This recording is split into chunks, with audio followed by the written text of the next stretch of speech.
জনাব S M Shahriar, আপনি আপনি আসলে যতটা কঠোরভাবে বলছেন, আমাদের বিরোধী দল কিন্তু এখন ততটা কঠোর অবস্থান আমরা দেখছি না। আমরা শুধুমাত্র দেখেছি যে শপথ গ্রহণ অনুষ্ঠানে তারা যোগ দেয়নি। তারা শুধুমাত্র শপথ না নেওয়ার কারণে বিএনপিকে বলেছিল যে তারা প্রথম দিনে প্রতারণা করেছে, কিন্তু তারপর কিন্তু কোনো রকম কর্মসূচি আমরা দেখছি না বা কোনো রকম কঠোর অবস্থান তাদের দেখছি না। তারা কি সরকারকে আসলে একটু সময় দিতে চাচ্ছে, বা যেটা বলে যে হানিমুন পিরিয়ড, সেটা কি আসলে চলছে এখন? আচ্ছা, আপনার এই হানিমুন পিরিয়ডে খুব আপত্তি। প্রথম জিনিস হচ্ছে মানুষকে সময় দিতে হবে। একটা নবজাত শিশু হলেও তাকে হামাগুড়ি দেওয়ার জন্য সময় দিতে হবে। এখন প্রথম দিনই যদি আমি কালকে তো হরতাল ডাকতে পারতাম, তাহলে আমার আর আওয়ামী লীগের মতো কোনো পার্থক্য থাকতো না। এই কথাটা কেন বললাম? সালাউদ্দিন সাহেব যে কথাটা বলছেন, একই কথা বলছেন কিন্তু আওয়ামী লীগের স্বরাষ্ট্রমন্ত্রী। শোনেন, আন্দোলন জনগণকে, জনগণ যখন রাস্তায় নামবে তখন কারো বাবার ক্ষমতায় নাই তাকে রাজপথ থেকে সরিয়ে দেওয়া। আর মবের কথা বললেন, এই মব, এই কথাটা কিন্তু খুব বেশি আলোচিত হলো কখন? হাদি মারা যাওয়ার পর। হাদিকে শহীদ করার পরে এই মব আলোচিত হলো, এবং যে দুষ্কৃতিকারী, আমি বলবো এই কারণে, সেই দুষ্কৃতিকারী প্রথম আলো হোক আর ডেলি স্টারের লোকেই করে থাকুক, যেই করে থাকুক, এটা নিন্দনীয়। সেদিন যেটা ভাঙচুর হয়েছে,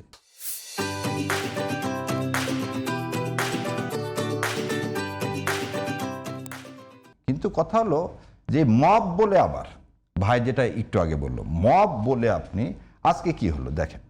আজকে আপনি এই যেটা বরিশাল বারে, এটাকে আপনি মব বলবেন না? এটা প্রতিবাদের ভাষা ভাই। আপনি একটা দলকে যদি আপনি আওয়ামী লীগকে এখন কোনোভাবেই এদেশে কি করতে চান, পুনর্বাসন করতে চান, তাহলে আমি প্রতিবাদ করব না? সে প্রতিবাদকে আপনি মব বলবেন না? মব যেটা, সেটা মব।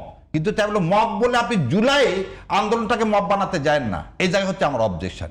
মব বলতে বলতে আপনি একসময় দেখবেন যে আওয়ামী লীগের বয়ান তৈরি করে ফেলে দেবেন, জুলাইটাও একটা মব, জুলাইটাও একটা মব। দ্বিতীয় যে জিনিসটা বললেন, দেখেন, আমার দল করলে মব না আর অন্য দল করলে মব, এই সংস্কৃতিতেও যাওয়া যাবে না। প্রথম কথা হচ্ছে আইনের শাসন সবার জন্য জরুরি। আর আপনি বললেন বিরোধী দল, বিরোধী দল সেদিন শপথ অনুষ্ঠানটা যাওয়ার জন্য রেডি ছিলেন, সবাই কার্ডও পাইছেন। সেদিন এই আকস্মিকভাবে এই যে ওনারা শপথ নেবেন না এবং জুলাইকে প্রশ্নবিদ্ধ করবেন, এটা কে জানতো? এবং তারপর আপনি দেখেন প্রতিদিন কিন্তু স্টেটমেন্ট দেওয়া, এখন তো রমজানের সময়, এখন তারা আন্দোলন কেন করতে যাব? আমরা 30 দিনের মধ্যে সংসদ ডাকতে হবে। সংসদ ডাকবেন, ডাকার পরে যদি আপনি জুলাই সনদ না মানেন, তখন দেখবেন আন্দোলন কাকে বলে, কত প্রকার, কি কি। আর 180 দিনের মধ্যে যদি জুলাই সনদ বাস্তবায়ন না হয়, তাহলে এদেশের মানুষ কিন্তু আপনাকে ঠিক 5ই আগস্ট আবার মনে করায় দিবে। সেই জন্যে এখনই করার কিছু না। কথা হচ্ছে তারা শপথ নেয়নি, তাদের বোধোদয় হবে, তারা শপথ নিবে এবং ইনশাল্লাহ তারা এই জুলাই সনদকে কি বাস্তবায়ন করবে। এদেশের মাটি ও মানুষ এবং এদেশের রক্তের সাথে কেউ বেইমানি করে টিকে থাকতে পারে না এবং টিকে থাকতে পারবে না ইনশাল্লাহ। আর আরেকটা জিনিস আপনি যেটা বললেন যে ভাইয়ের কথা একটু কি ঠিক, যে গত ইউনূস সরকারের সময় বললেন না ভাই, ইউনূস সরকার কি করবে? এমন কোনো দিন পাইছেন যে এমন কোনো সংস্থা নাই যাদের কোনো দাবি নাই?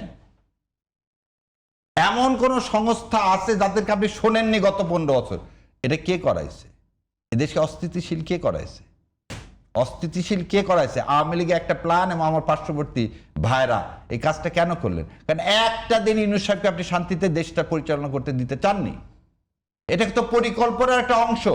আপনি দেখেননি আনসারদের কিভাবে বিদ্রোহ করানো হয়েছিল? আনসারদেরকে বিদ্রোহ করা হয়নি। আরো একটা জিনিস একটু আগে আপনি বললেন, শোনেন, সব অ্যাপয়েন্টমেন্টকে কি করা যাবে না? সব অ্যাপয়েন্টমেন্টকে, আমার কথায় যে আপনি সমালোচনা করেন সব কিছু। পুলিশের আইজি, উনি একজন সাফারার লোক, আপনি জানেন যে ওনার চাকরিটা পর্যন্ত চলে গেছিল। যে লোকগুলো সত্যিকার, একটু আগে বললাম যে 25 আমরা ধারণ করি কারণ আমরা সাফারার।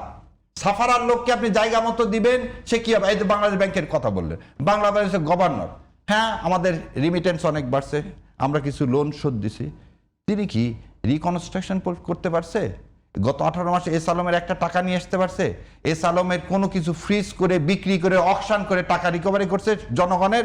না, বরং উল্টা সে কি করছে? জনগণের সাথে প্রচারণা করে এই যে 5টা ব্যাংক একীভূত করার নাম দিয়ে সমস্ত মানুষের শেয়ারকে সর্বনাশ করে দিছে। এই লোকটা যার যা প্রাপ্য তাই করবে। খারাপ কাজ করছে, হ্যাঁ, এটা কি আপনি মব বলবেন? আমি মব বলবো না।